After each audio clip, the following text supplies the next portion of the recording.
नमस्कार बच्चों, आज हम लोग वस्तुओं के आकृति के बारे में जानेंगे, उसकी बनावट के बारे में जानेंगे।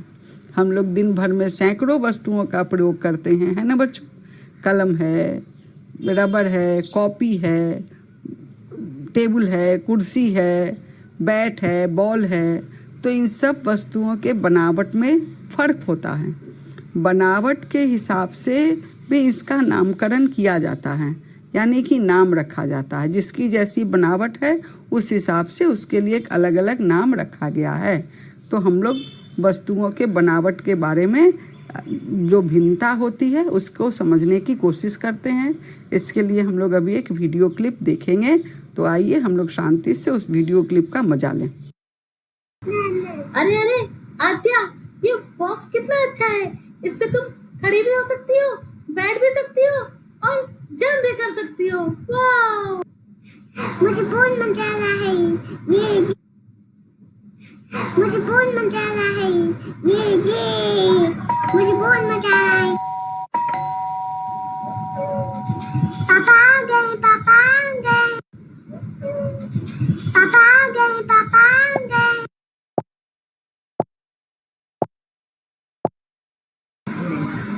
अरे आद्या बेटा, क्या कर रही हो? मैं तुम्हारे लिए एक सरप्राइज लाया हूँ, लेकिन मैं पहले पानी पीऊंगा। अपराजिता, पानी पिलाओ। मैं पापा को पानी दूंगी। तुम पानी कैसे दे पाओगी बेटा? पानी तो ऊंचाई पे रखा हुआ है। मैं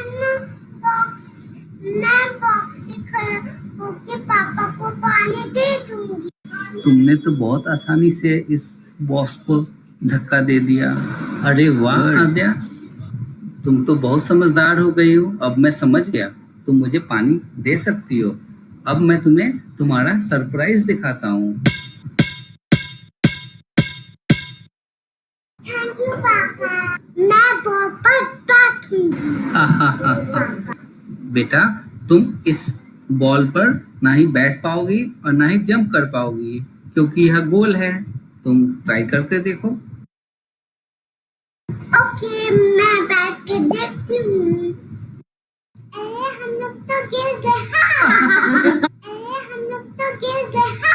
हम लोग तो गिर गए। मजा आ गया। मैं क्यों गिर गई पापा? इसका जवाब स्कूल में तुम्हारे सर देंगे। ओके, ठीक है ना बच्चों, मज़ा आया? तो अभी हम लोग एक वीडियो क्लिप देख रहे थे जिसमें वो छोटी बच्ची उस बॉक्स पर खड़ी है, उछल रही है। उस बॉक्स से उछल करके वो नीचे भी आ जाती है।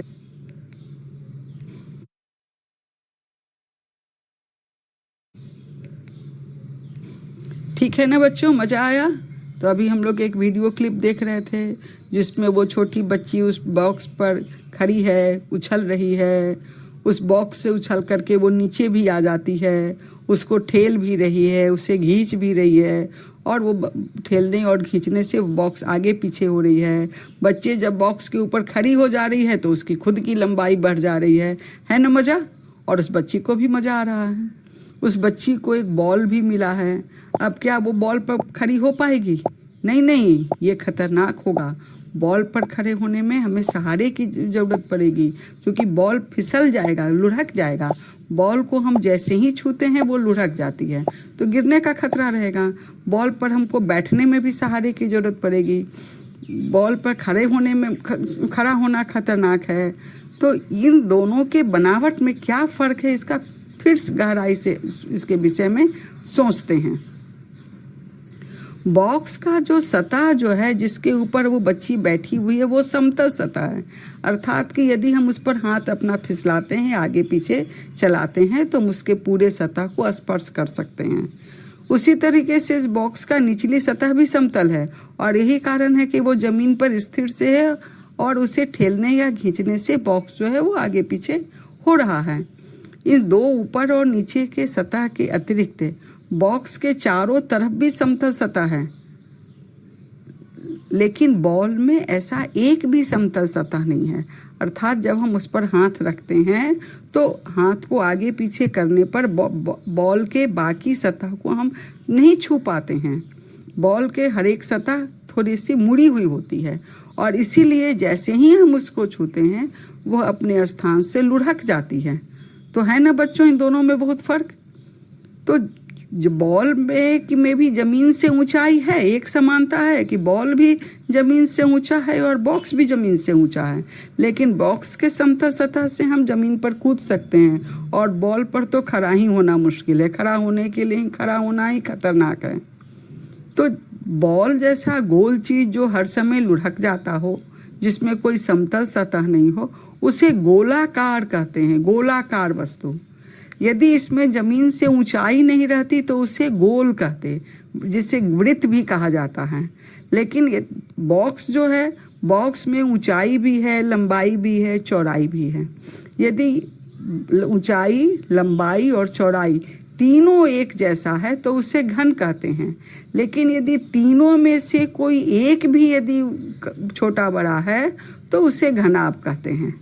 यदि बॉक्स नुमा आकृति में कोई ऊंचाई नहीं रहे, केवल लंबाई और चौड़ाई रहे, तो उसे आयत या वर्ग कहते हैं। जब इस तरीके की चीज़ें हम आयत और वर्ग के बारे में पिछली कक्षा में पढ़े थे, तो अब हम लोग फिर आगे के अन्य वस्तुओं को देख करके अवलोकन करेंगे, समझेंगे कि किस वस्तु में कितनी सतहें हैं और वो गोलाकार हैं या वो घन हैं अथवा घनाभ हैं। धन्यवाद।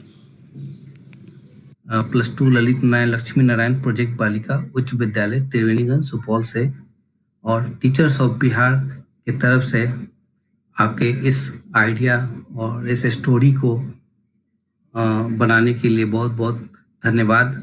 मुझे भी एक नया तरह का काम करने का मौका मिला। एनिमेशन के द्वारा कंटेंट तैयार करना ICT के क्षेत्र में एक बहुत बड़ा योगदान साबित होगा। इसमें पूरे टीचर्स ऑफ बिहार और मेरे स्कूल की तरफ से आपको बहुत बहुत आभार।